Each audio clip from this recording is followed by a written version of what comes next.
YouTube or ఇన్స్టాలో ఎన్నో videos చూసే ఉంటారు. సెట్టింగ్ పౌడర్ అంటే ఏంటి, లూజ్ పౌడర్ అంటే ఏంటి, కాంపాక్ట్ పౌడర్ అంటే ఏంటి, ఎలా యూస్ చేస్తారు అని.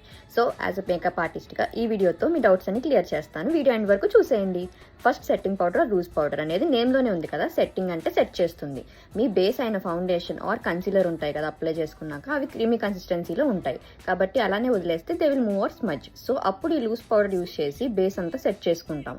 These powders decreases sebum or oil production. This works for oily or combination skin types. Second one is compact or pressed powders. Compact powder has different shades. ఇవి మనం daily use చేయడానికి బాగుంటాయి because it gives a little bit of coverage. మనం ఎప్పుడైతే foundation కానీ హెవీగా వేసుకోకూడదు అనుకుంటామో అప్పుడు డైరెక్ట్ కాంపాక్ట్ తో లేయర్ చేయొచ్చు. సో బేసికలీ కాంపాక్ట్ వల్ల 2 పర్పస్లు ఉన్నాయి. ఇది ఒకవేళ బేస్ ఉంటే సెట్ చేస్తుంది, అలానే లేకపోతే లైట్ గా కవరేజ్ కూడా ఇస్తుంది. హోప్ ఈ వీడియో మీ డౌట్స్ అని క్లియర్ చేసింది అనుకుంటున్నాను. ఈ వీడియో నచ్చితే లైక్, షేర్, కామెంట్ చేయండి. Also please don't forget to subscribe Sharvani Vagwala for more such videos.